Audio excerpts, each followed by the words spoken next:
Hoje, o ministro Luiz Roberto Barroso assume a presidência do Supremo Tribunal Federal. Por que eu quero começar nesse assunto? Porque o Barroso é um cara polêmico, né? Desde o Perdeu Mané. E ele sempre foi muito alvo de fake news. E o Lewandowski também, mas o Barroso acho que ainda era mais. Muito alvo de ataque por parte da nossa base da extrema-direita, né? Inclusive presidentes. E aí, ontem foi a despedida da ministra Rosa Weber, que vai se aposentar no dia 1º de outubro, que vai atingir aí a idade limite de 75 anos. Lembrando que ela, quando foi indicada, ela já tinha uma idade mais avançada, não ficou tanto tempo quanto o Gilmar Mendes, por exemplo, que está aí desde o FHC. Ela é a indicação da Dilma. E já se aposenta agora, dia 1º, que é quando ela faz os 75 anos. Ela ficou apenas 11 anos. Então, eu separei aqui um videozinho para a gente ver a despedida dela, antes da gente chegar nesses assuntos mais... institucional nessa... Bora. E eis que chega ao fim mais um ciclo institucional nessa Suprema Corte. O da administração dessa casa, sob a minha presidência. A terceira mulher a exercer esta alta função, eu poderia até cogitar do ciclo entre primaveras aqui vivido e que ora se encerra, como um divisor de águas. E isso considerada a borrasca, a tormenta, a procela que se abateu sobre esse Supremo. Meu irmão, eu fico meio puto com esses juridiquês que esses caras metem, mano. Pô, procela. Procela que se abateu sobre a borrasca, a tormenta, a procela. A borrasta, a tormenta. Se abateu, a procela. Pô, eu não faço ideia do que são essas palavras. Eu não faço ideia. O dia da infâmia, em que pela primeira vez na história dessa quase bicentenária Casa de Justiça, ela foi invadida e depredada, juntamente com o Congresso Nacional e o Palácio do Planalto. Dia sombrio de nossa democracia, o 8 de janeiro não há de ser esquecido para que, preservando-se a memória institucional, jamais se repita.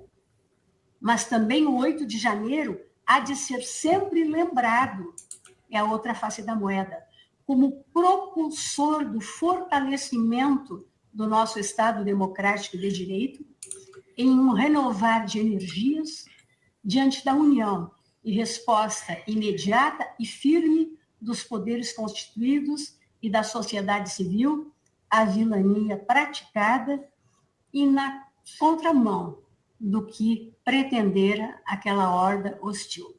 Isso foi maneiro mesmo, falar que é o poder do Lula. Teve o 8 de janeiro, que foi uma tragédia, um dos episódios mais tristes da nossa história.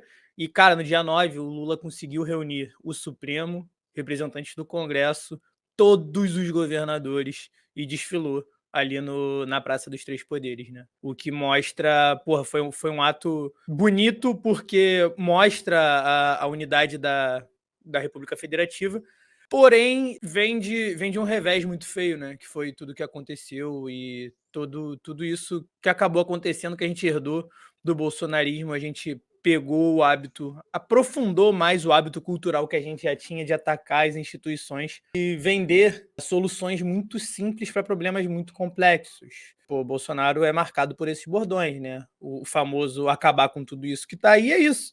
Ele diz que vai acabar, mas ele não diz como, ele não diz o que está aí. E no final é mais do mesmo, se aproveitando aí de um sentimento de antipolítica para dialogar com o público mais indignado, e que muitas vezes é indignado simplesmente por falta de instrução política. Mas vamos continuar aqui com as últimas palavras no STF, pelo amor de Deus, né? Ela segue viva.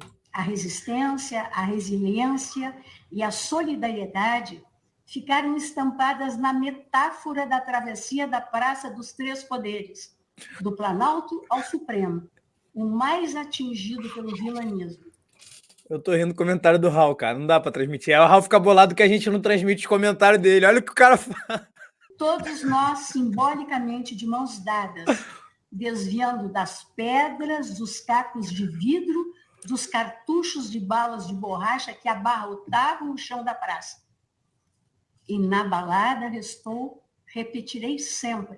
Cara, eu gostei muito desse discurso dela, porque ela se mantém, como sempre, como essa pessoa sóbria e discreta, né? Sempre coerente também. E ela passou, não vou dizer despercebida, né? Mas ela nunca foi uma figura muito pública como o próprio Barroso, como Alexandre de Moraes, que são, não sei, são juízes celebridades, talvez, que estão sempre dando entrevista, estão tweetando, estão criando polêmica, de certa forma. E a passagem dela no STF não marca isso. Só que no final, ela tacou fogo. Ela tacou fogo demais e foi maneiro, foi lindo. Pelo menos para nós que somos do campo progressista. Ela chegou a receber uma reportagem chamada, eu esqueci o nome da moça do G1, ai meu olho coçou, que foi Rosa Weber vive 50 anos em 5 semanas, pela prioridade que ela deu às pautas de importância centenárias, talvez, né? São coisas que a gente debate desde sempre, a gente ouve muito falar, são temas polêmicos. O Congresso evita votar leis nessa direção justamente por serem temas polêmicos. E ela, no final do mandato dela como presidência da Corte Suprema, ela deu prioridade nisso e deixou um legado muito bom no final das contas. E aí eu tenho 3 exemplos aqui. Ela fez questão de pautar e julgar o próprio caso do 8 de janeiro, né, a punição dos primeiros réus ali que participavam da tentativa de golpe. Um outro exemplo foi o próprio marco temporal. Foi a norma do governo Temer que, na prática, ali estabelece o prazo de validade para a demarcação das terras indígenas, ou seja, só pode ser terra indígena territórios que indígenas ocupavam até a promulgação da Constituição. Só que isso já tem 35 anos. Então, as populações não poderiam se ampliar, não poderiam se mudar. Isso vai diretamente contra o direito dos povos originários, dos povos indígenas, para agradar o agro, para agradar o agro. E isso é o que é o pior de tudo.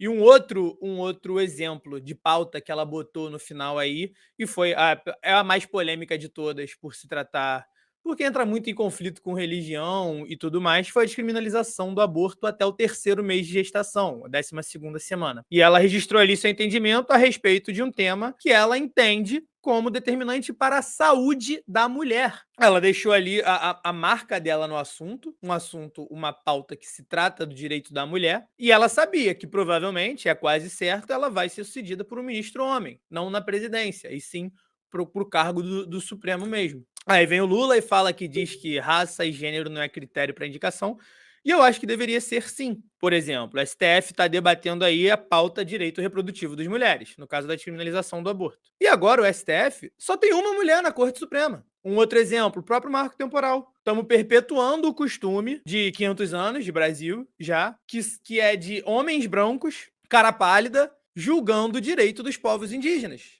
Não tem um representante indígena no Supremo. Por isso que eu acho que deveria ser, sim, raça e gênero um dos critérios, não o critério principal, mas isso tem que ser levado em conta, sem dúvida. O Brasil, hoje, tem a população preta maior do que a população branca. O Brasil tem mais mulheres do que homens. E a nossa Corte Suprema é composta de 10 homens brancos e uma mulher branca. Agora só uma, porque a Rosa Weber vai sair. Aí quem vai assumir? Assume hoje, inclusive, o ministro Luiz Barroso, e já chega herdando 4.889 processos.